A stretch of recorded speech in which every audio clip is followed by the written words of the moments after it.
ఏమిటి మహాతల్లి నీ ఉద్దేశం? అక్కడ డైనింగ్ టేబుల్ దగ్గర నలుగురు ముందు నీ విషయం బయట పెట్టి అలర్ట్ చేయడం ఎందుకని ఊరుకున్నాను.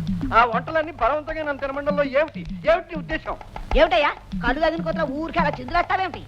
మనిషి పెట్టలా ఉన్నా పొట్టపయ్యలా గిన్నెలు గిన్నెలు లాగేస్తావు కదా అని తినమని పెట్టబోయాను తప్ప. చాలేవమ్మా, నా మీద ఏమైనా ప్రేమతో పెట్టబోయావా? విషం కలిపి చంపాలని పెట్టబోయావు. ఓయ్ ఓయ్ ఓయ్ ఓయ్, కోడిని చంపితే కూర వండు తినొచ్చు, చేపను చంపితే పులుసు వండుకోవచ్చు. నిన్ను చంపితే వస్తుంది బక్క పీరుగువి. నువ్వంటే నన్ను కరెంట్ పెట్టి చంపబోయావు కానీ. ఏమిటి కరెంటు పెట్టి నేను నిన్ను చంపబోయానా? ఆ మాటకొస్తే కూరల్లోనూ పాయసంలోనూ విషం పెట్టి నువ్వు నన్ను చంపబోయావు. చాలేవయ్యా చెప్పచ్చు. కుర్చీకి మంచానికి కరెంటు పెట్టి నన్ను చంపబోయావని మా గోపి చెప్పాడులే. గోపి చెప్పాడు. ఆ గోపి బాబే నువ్వు అన్నంలో ఎలకల మందు కలిపి నన్ను హరి అనిపించాలనుకున్నట్టు నాకు చెప్పాడు. ఇదిగా గోపి బాబు నా మనిషి.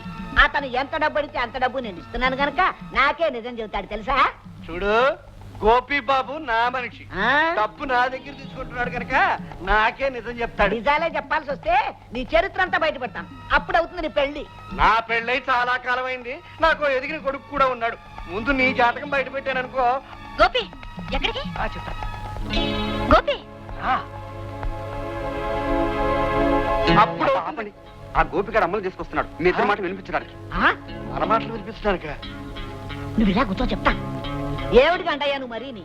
ఎదిగిన పిల్లాడు పెళ్లికి ఉండగా నువ్వు ఇలా నిమ్మక నీరెత్తినట్టు కూర్చోడు ఏమైనా బాగుందా? అదేమిటి కాంతమ్మా, మా అమలమ్మకి లక్షణంగా పెళ్లి చేస్తే తప్ప మరొక ఆలోచన మన బుర్రలోకి వెళుతుందంటావా? ఆ మాట నిజమేనుకో. ఆ మాటకు వస్తే నీ కొడుకు పెళ్లి కాకుండా నా కొడుకు పెళ్లి చేసుకుంటానా? ఎవరి పెళ్లి గురించి మాట్లాడతారతయ్య? నీ పెళ్లి గురించే తల్లి. ఆ మాటకు వస్తే మేము మీరు మేడంతో ఏం చెప్పదలుచుకున్నా నాతో చెప్పండి, నేను ఆవిడతో చెప్తాను. ఆవిడ చెప్పింది తిరిగి మీతో చెప్తాను. ఈ విషయం మాత్రం డైరెక్ట్ గా అమ్మాయితోనే మాట్లాడాలయ్యా.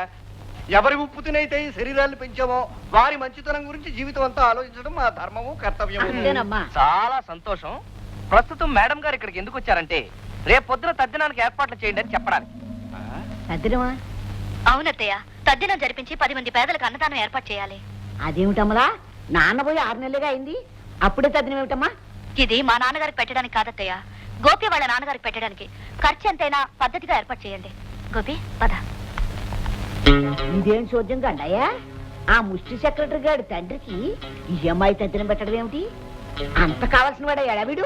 ఈ వరస చూస్తూ ఉంటే నాకు చాలా అనుమానంగా ఉంది కాంతమ్మా.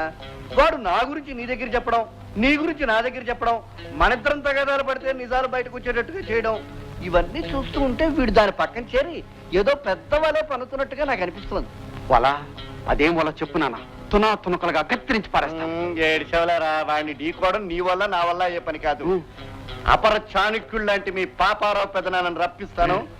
అప్పుడు వాడు వీడి అంతు తెలుస్తాడు. నిలువలేను నిదురపోను ఆశలు చేసిన అల్లరి ఊహల లాహిరిలో పొడిలో